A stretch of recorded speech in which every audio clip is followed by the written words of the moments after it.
Tales of ghosts are as old as the hills, and even if you don't believe, they always make for good storytelling on dark, stormy nights. But if the tale is told right, not only does it send shivers up your spine, but it makes you start to question, could it be real? So if you believe that cemeteries, civil wars, and jealousy murders make for good ghost stories, be prepared to be scared. You're about to witness a recipe for the dead rising.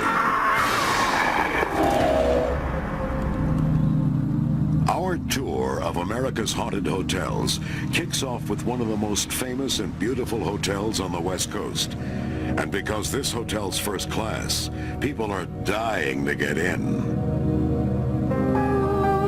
When the Hotel del Coronado was built in the 1880s, crowds of people used to picnic at the site just to watch this masterpiece of Victorian architecture go up. More than a century later, crowds still come to enjoy this elegant destination hotel, and with good reason.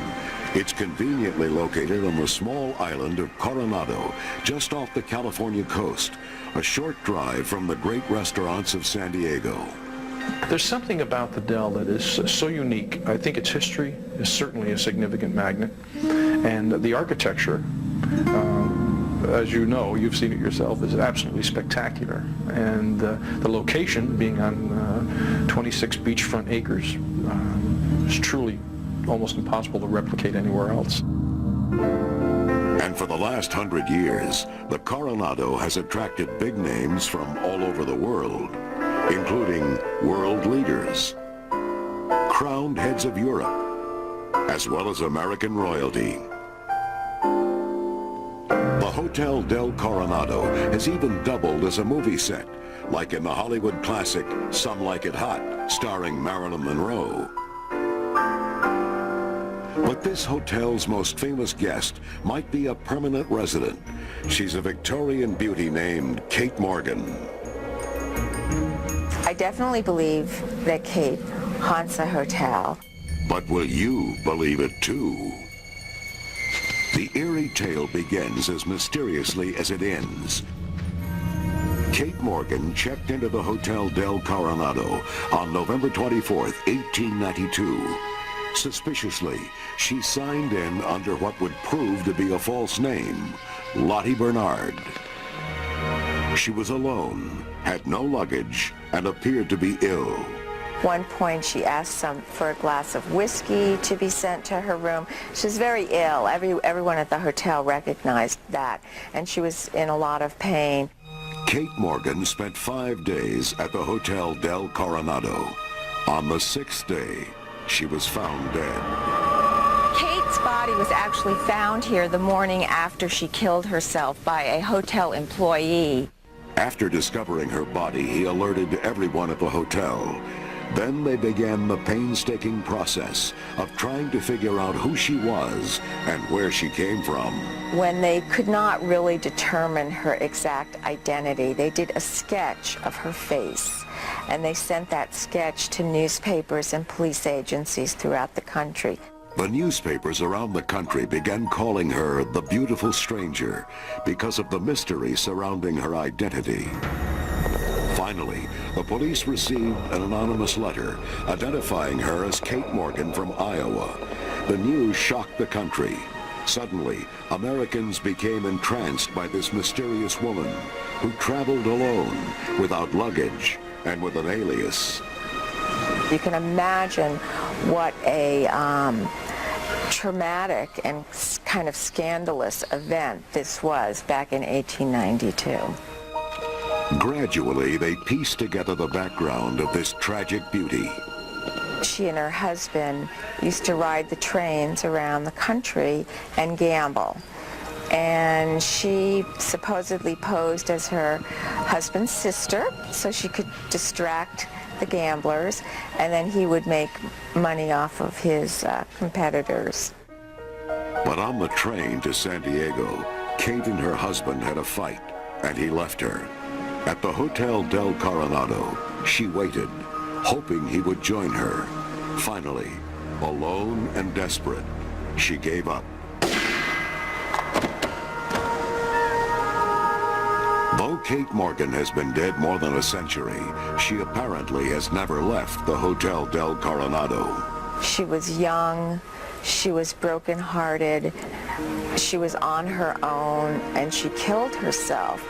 And I like to say, you know, even a Hollywood screenwriter couldn't come up with a better potential ghost than that. Over the years, countless visitors to the Coronado have reported seeing, hearing, or feeling Kate's presence.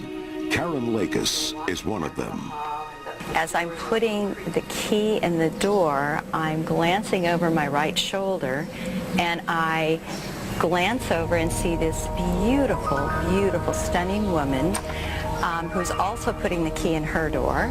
And we nod as if to say goodnight. We don't speak.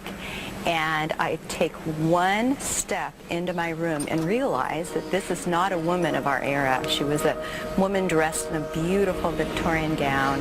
Her hair was done up. She was absolutely magnificent. And I realized that I had seen a ghost. And many other hotel guests have made the same claim. Kate seems to appear most often in the room where she stayed during her last days. Hi, good afternoon. Welcome to the Dell. The Coronado's doorman, Wayne Wright, was showing curious tourists through the room when he noticed something very unusual. I'm standing about probably 4 feet from the actual bed, and I looked down and I noticed that there was an imprint of a person actually lying, like someone was lying in the bed. There was the shape of the body, and then in the pillow there was an indent. I just reached down and grabbed it and just tried to pull, and it wouldn't straighten out at all. At that point I was like, okay, obviously not the professional to deal with this. Later that evening, a couple staying in the room said they had their blankets jerked away from them in the middle of the night. The wife remembers having the covers taken away from her, but she thought her husband was hogging them. And only the next morning did he say to her, "Did you see what happened?" And what he saw was the outline of a woman ripping the sheets and blankets and bedspread off the bed. You might think all this activity would make the room unpopular, but think again. People are attracted to this. There's a curiosity about the unknown. If you say, gee, I'd really like to know more about that. And so there are people who really get excited about this kind of stuff, and they'll call here and specifically, emphatically ask for this room. They want to stay in this room. Just forget staying in room 3327 on Halloween. That's Kate Morgan's room, and it's usually booked. But don't worry, you're just as likely to see Kate any other night of the year. Of course, there are no guarantees, but if you keep your eyes open and your nerves steady, who knows? You just might meet the beautiful ghost of the Hotel del Coronado. Coming up,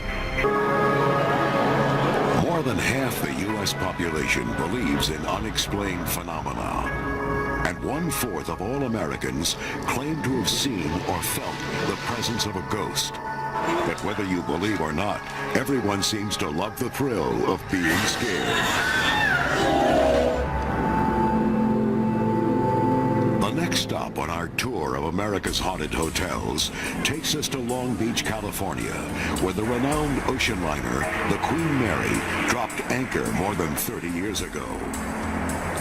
One of the top hotels and tourist attractions in the state, more than 1.5 million visitors come here every year, and not just for the food.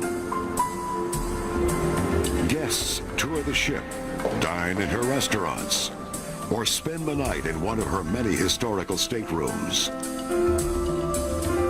So what draws all these people to a big boat that never leaves the dock? First of all, she was the third largest of the ocean liners built during the era of the great passenger liners. At over 81,000 gross tons, she's over 1,019 feet long, 118 feet wide, and has 12 decks. She's in fact much bigger than the Titanic, which for many people, they believe that was the largest ship ever built. But you would have actually been able to have nested the Titanic within the Queen Mary's hull. The impressive details of her specs aren't all that appeal to visitors. Rumor has it, there are also other worldly lures. The first is the incredible stories that people have to tell, the memories that incorporate the essence of this ship. The second is the physical beauty of the ship. This is one of the few true Art Deco treasures that still exists anywhere in the world. And third, I suppose, would be the ghosts of the ship. That's right, she said ghosts. It's been said that life aboard the most luxurious ocean liner ever to sail the Atlantic wasn't all tea and crumpets. It was frequently filled with drama and death. It began not long after she was launched in England in 1936.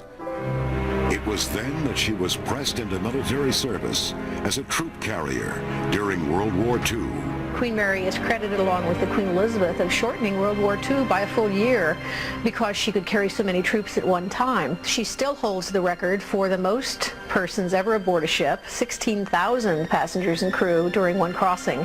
They were packed on like herring. You could hardly walk across the deck. There were so many people. When World War II ended, the Queen Mary carried war brides and their children away from their homes in Europe to a new life in America. Even when her war service was over, the Queen Mary's clientele was anything but ordinary. Film stars such as Bob Hope, Elizabeth Taylor, Fred Astaire, probably the world's most famous romantic couple, the Duke and Duchess of Windsor, traveled frequently on the Queen Mary. In addition to the legendary names, there have also been some legendary tales.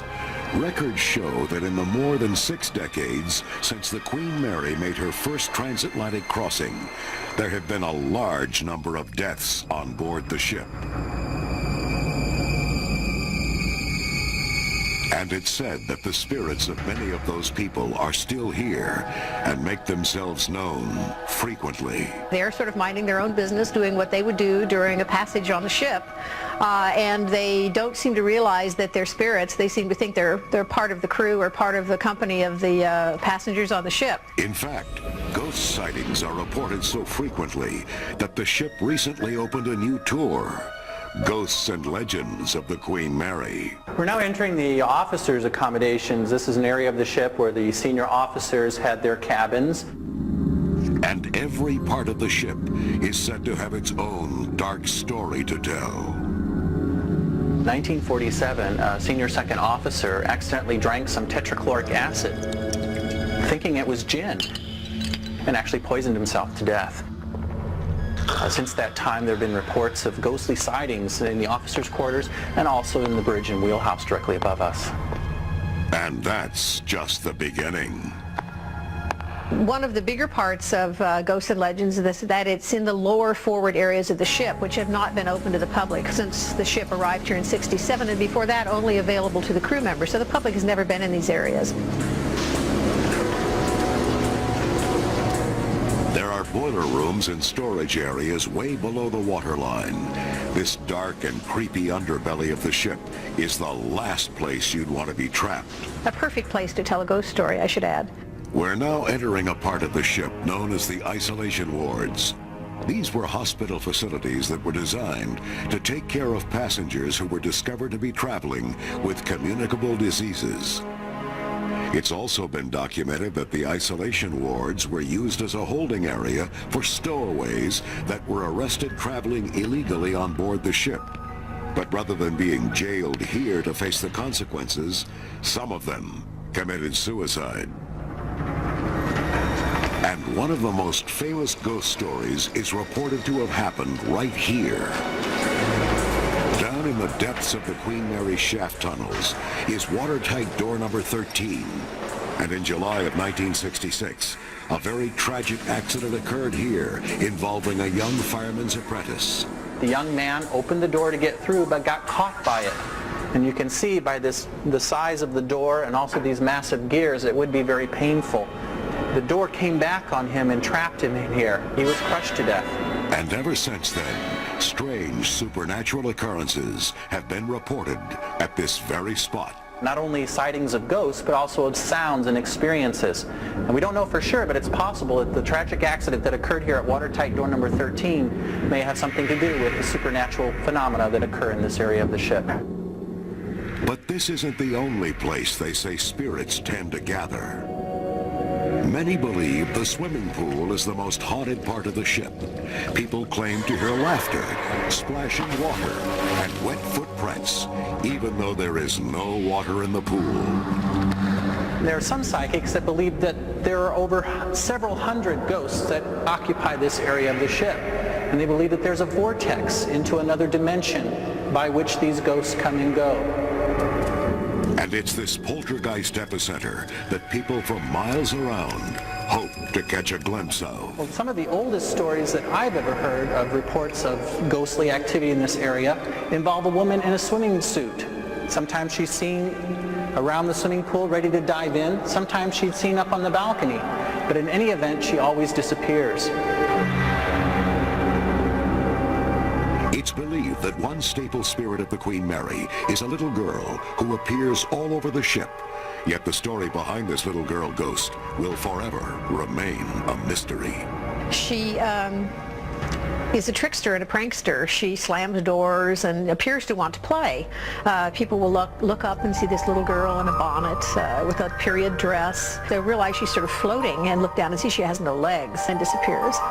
But she's pretty spectacular. The staff says that ghost sightings are so common among the crew members that you're not really considered official until you've had one. It's sort of like a tradition, you know, a rite of passage. We like to call the people who haven't had an experience here paranormally challenged. Some people have suggested that the owners of the Queen Mary take steps to get rid of their ghosts, maybe a giant shipboard exorcism. But the staff adamantly disagrees. No. We figure they are having a good time. They might as well stay and enjoy themselves. I have never really spoken to anyone who have felt threatened or endangered by any of the experiences that they had. So I think for the most part, the hauntings of the ship only help to enhance the romance and the nostalgia of the Queen Mary. So don't be fooled. One trip aboard the Queen Mary, and you might be convinced that it could be one of America's most haunted hotels. Still to come, hundreds of hauntings reported at the same blood-strewn set. Find out why spirits might linger on this hallowed ground. And which haunted hotel was made famous by the king of horror novels? Here's a hint. Here's Johnny. People love to be scared, which is why the American curiosity with the undead has long been a staple of the entertainment industry. I'm Vincent Price. You're invited to my party in the house on Haunted Hill. They're called horror flicks, and they leave audiences screaming for more. There are some who would argue that you don't need $1 million movie to see ghosts. That is, if you know where to look. Our tour of America's haunted hotels stops off in the Rocky Mountains, just above the small town of Estes Park, Colorado. It's famous for its magnificent views, its incredible turn-of-the-century architecture, and maybe even its ghosts. You can expect to see ghosts almost every day, if you're lucky. Welcome to the Stanley Hotel, where horror meister Stephen King wrote portions of his best-selling novel, The Shining. In the summer of 1973, Stephen King camped out in room 217 and let the Stanley supposed apparition population inspire him.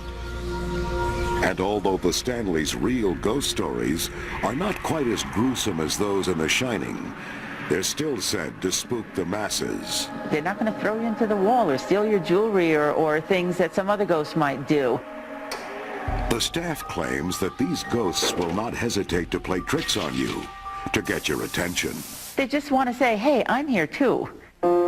The man who built the hotel was F.O. Stanley, a wealthy Boston businessman and inventor of the Stanley steamer, an early horseless carriage powered by steam. Unfortunately, rich as F.O. Stanley was, he was also very ill with tuberculosis. In the early part of 1903, he went to his doctor. He was weighing about 118 pounds. His doctor told him, and he put it just this bluntly, don't make any plans for the fall because you probably won't live that long. Stanley's doctor prescribed the clean mountain air of Colorado, so he and his wife Flora decided to build a luxury resort that would not only improve his health, but might also increase his wealth. And so, if he can't be where the action's going on, back where all of his businesses are, maybe in a sense you can imagine he would be motivated to build this grand resort hotel to invite other successful industrialists out here. Basically, he brought the action back to him. A few years and $500,000 later, the Stanley Hotel opened its doors. This Heart of the Rockies retreat was immediately popular and remains so to this day. The Rocky Mountain National Park is about 4 miles from here, so you can come check in, spend the day in the park, driving around. There's beautiful hikes. In summer, we have an outdoor heated swimming pool. Hopefully, we'll keep you really busy. But they say no one is too busy to notice the ghosts. It's believed that Mr. and Mrs. Stanley are still there and are always ready to greet their guests. It's reported that Flora's favorite haunt is her old music room, and that she still loves to play the grand piano her husband gave her almost a century ago. The night manager was doing his paperwork at the front desk, and he heard what he thought was a radio. And so he went out into the lobby and was going to say to whoever might have a radio on, please turn it off, because it was late. And there was no one out in the lobby, and he walked toward the music room where the music seemed to be coming from. And when he got to the door, he could see that the piano keys were moving. When he crossed the threshold to the door, they stopped, and the music stopped. One family staying at the hotel even reported hearing Flora playing the piano in broad daylight. It was 11 o'clock on a Friday morning. The hotel was full of guests. It was the middle of the summer. They were walking by, heard music, followed the sound of the music, came to the music room, looked inside. No one was there. The music was still playing. They stepped inside, and the music stopped. It seems Flora has no interest in playing for a captive audience. It's also been reported that Mr. Stanley's favorite room, after all these years, is still the billiard room. It was during one of our tours, and the ghost of F.O. Stanley started to materialize behind one of the people on the tour. And then before he fully came into total detail, faded away again. And that's his room. The Pinion Billiard Room was his room where he liked to more or less hang out and play billiards and talk with his guests. But the staff also insists that the Stanleys like to keep a close eye on their employees. As a matter of fact, our front office manager was just saying that she was standing at the front desk, nobody was in the lobby, and she looked up and F.O. was standing in front of her with a long black jacket down to his knees, and she knew it was F.O. The most amazing story that I've heard involves F.O.'s picture being thrown across the room to land in a soiled spot on the carpet. And so we all assumed that perhaps Flora was upset with the spot on the floor and wanted that cleaned up. For most guests, the most interesting part of the ghost tour is the 4th floor. In the old days, servants of the hotel guests stayed up there.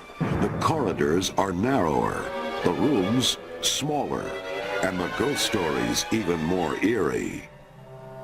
Paranormal research suggests that at least 12 different entities reside at the Stanley, and stories conclude that occasionally they show themselves all at once. On another occasion, a bellman came around the corner onto this wing, and as he did, every single door flew open simultaneously.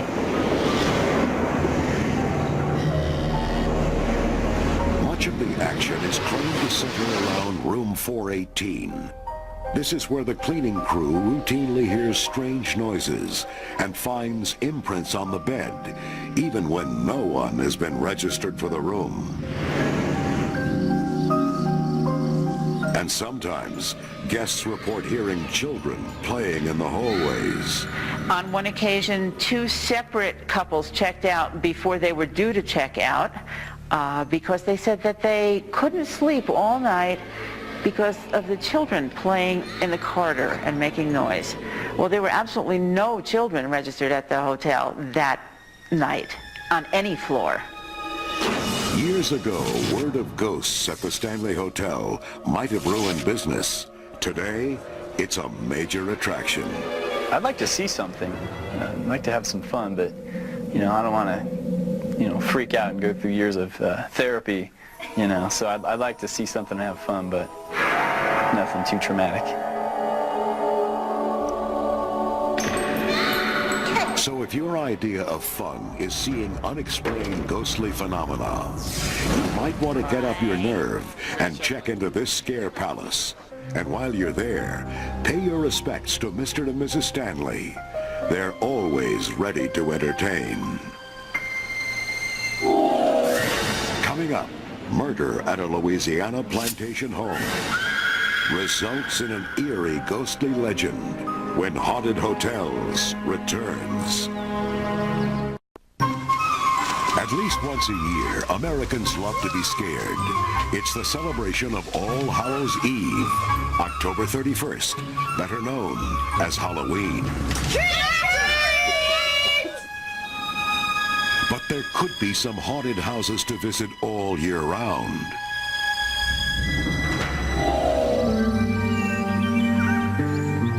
And now, our next ghostly destination is the famous Myrtles Plantation, one of the last remnants of the Old South. The Myrtles is located in St. Francisville, Louisiana, deep in the heart of the mysterious Bayou Country. The Myrtles is known for its ornamental ironwork on the veranda, hand-painted stained glass, and even its ghosts. Hotel guests Holly and Mark Peretti had heard rumors about the place, but wanted to see it for themselves. When we got here today, we were walking around the grounds, and it's kind of creepy out there. The house has a very distinct personality. It's very unique and elegant, but very creepy, which I would expect it to. Maybe it's the long, dark shadows cast by the centuries-old cypress trees. Maybe it's the misty gray Spanish moss clinging to their branches. But most likely, it's the endless rumors of ghost sightings. In fact, in a Smithsonian Institute study in 1980, the Myrtles was labeled as America's most haunted house. Today, this place is ranked among 13 of the spookiest places in the country. Of course, with every spooky hotel, there's a chilling tale to tell. The Myrtles house is known for its curse. And the story is, General David Bradford built the plantation in the late 1700s on the site of a Tunica Indian burial ground. They were not burying their dead. They would hang the remains, thinking they were close to the sun gods and letting them decay. So the house and the parking lot is on top of what was burial ground at one time. And a lot of people feel the plantation can't help but be cursed because the burial ground was destroyed. And here's how the curse unfolds. The general's daughter married Judge Clark Woodruff. The judge had a slave mistress named Chloe, who had a bad habit of eavesdropping on the family. The judge repeatedly warned Chloe not to do it, but when he caught her at it again, he cut off her ear. A few days later, Chloe took her revenge on the judge. Instead of the usual recipe for the oldest daughter's birthday cake, Chloe threw in oleander leaves, which have the same effect on the body as arsenic. His wife and 2 children died from the poisoning. This is one birthday party the judge would never forget. But some say just because they died doesn't mean they left the scene of the crime. There are 3 of the ghosts, along with Chloe, who was the slave, who still live here. And it's these unseen inhabitants that people come from all over to try and catch a glimpse of.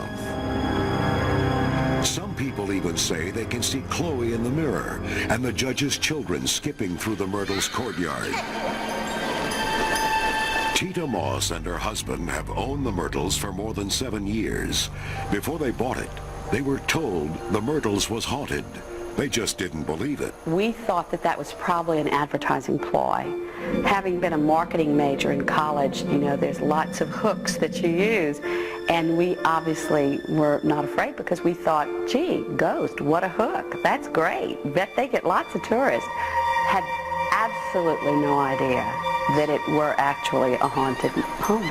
But they figured it out for themselves. We had been here about 3 weeks when my 2-year-old sat up in bed and asked me to please get the little girl off the chandelier. I immediately thought, this is going to be fun. Later, Tita took photographs of the plantation. When they were developed, she noticed something strange about the pictures. So here is a picture that was taken for insurance. A lady shows up who's transparent. She happens to have a turban on. And as you well remember from the tour, Chloe always wore a turban because her earlobe was severed for eavesdropping.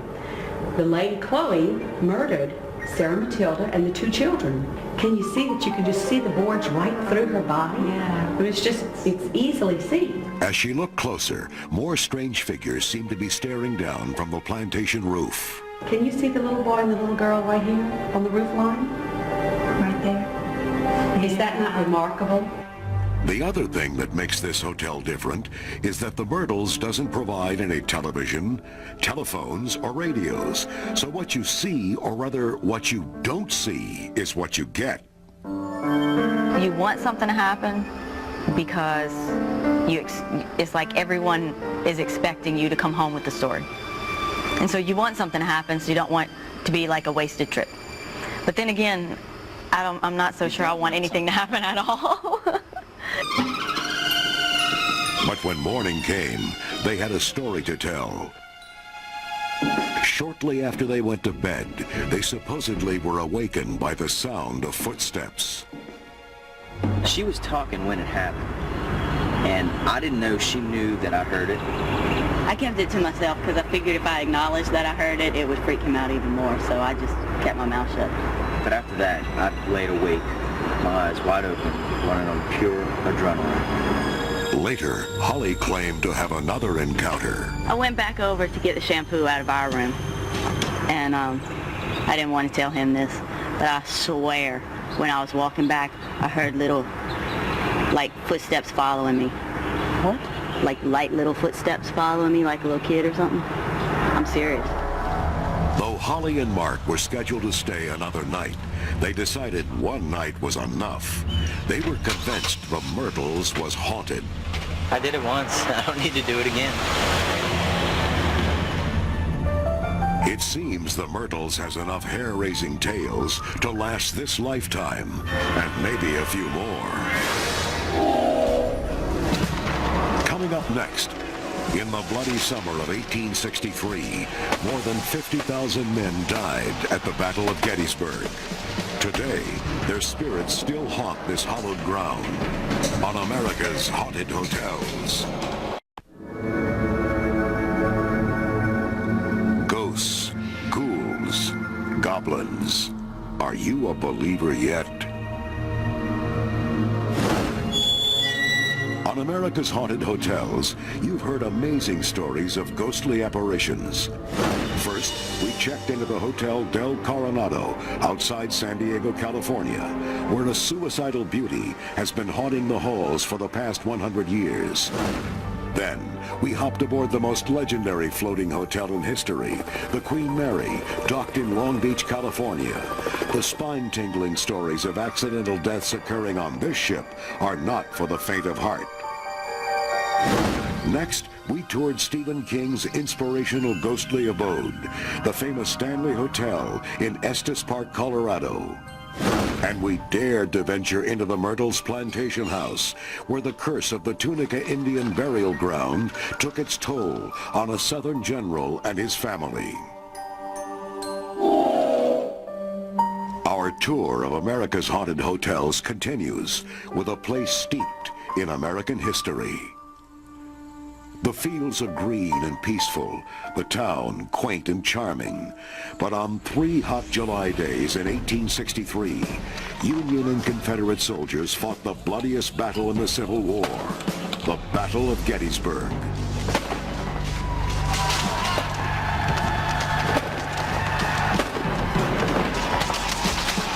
There were more than 50,000 casualties, and 28,000 of them cut down in a single terrifying day.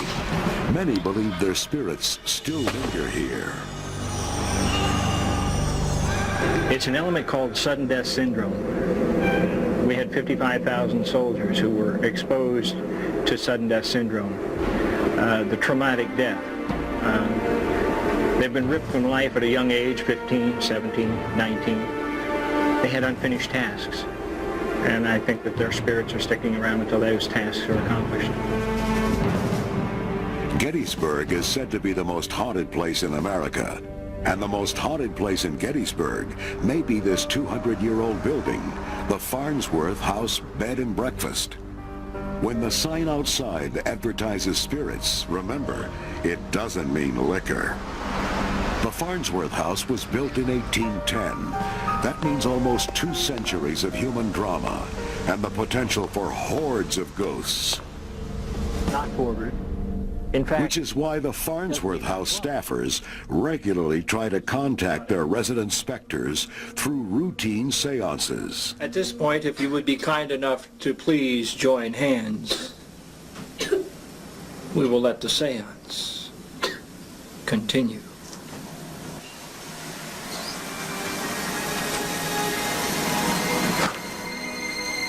Most times, all they get is goosebumps. Other times, much more. For a relatively small structure, it's said that the Farnsworth House has a pretty hefty ghost population. From cellar to garret, there may be as many as 14 different war-torn spirit entities. But surprisingly, not all of them appear to be soldiers. One of the spirits had given birth to a stillborn child.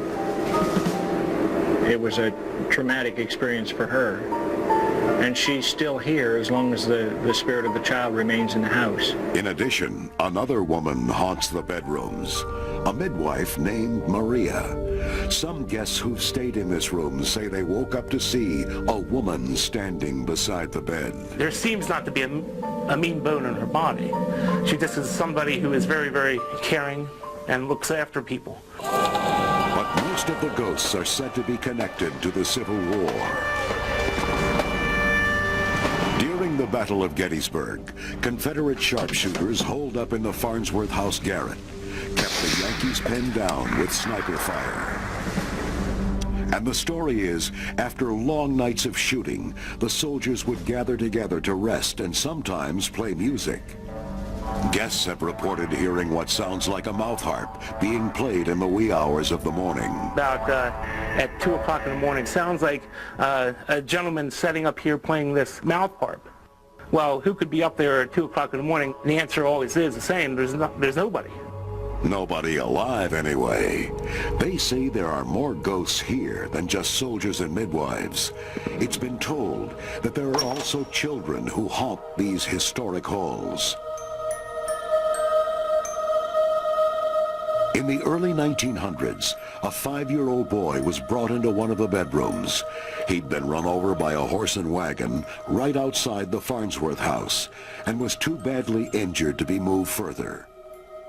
5 days later, he died, and it's rumored that his mischievous spirit still haunts this house today. It took only one overnight stay to convince this couple the house was haunted. The longer the night went, the more weird things happened. I felt like someone tickling my cheek, and then I felt like inside my ear, and like my face started going numb on the side, and I felt like chills up and down my body. Didn't sleep a wink. And as the night stretched into daybreak, the panic began to escalate from these strange feelings. I was petrified. I was like, every little sound I heard, I was like looking around the room, what was that? What was that? The feeling that I got was kind of like a mischievous child tickling your cheek and just messing with you. It was bone chilling. I was good until he couldn't take it anymore and woke me up. Once morning arrived, they thought the spooky ordeal was over. She left the room this morning, and I went to take a shower, and, you close the door behind you. When you take a shower, you take your clothes off, close the door. It's kind of common practice. And I'm in the shower, I look over, the freaking door's open. Needless to say, this couple left right after breakfast. They seemed to be in something of a hurry. Are you brave enough to dare a night in the Farnsworth house? Reservations are available for this ghostly Gettysburg Inn. If you visit the Myrtles Hotel in Louisiana, the Stanley Hotel in Colorado, the Farnsworth House in Gettysburg, or the Hotel Del Coronado and the Queen Mary in California, there are no guarantees that you will see a ghost. But if it does happen, there will be no doubt in your mind. When people talk about, how do you know when you're in love? Well, you'll just know. How do you know that you experience a ghost? You'll just know.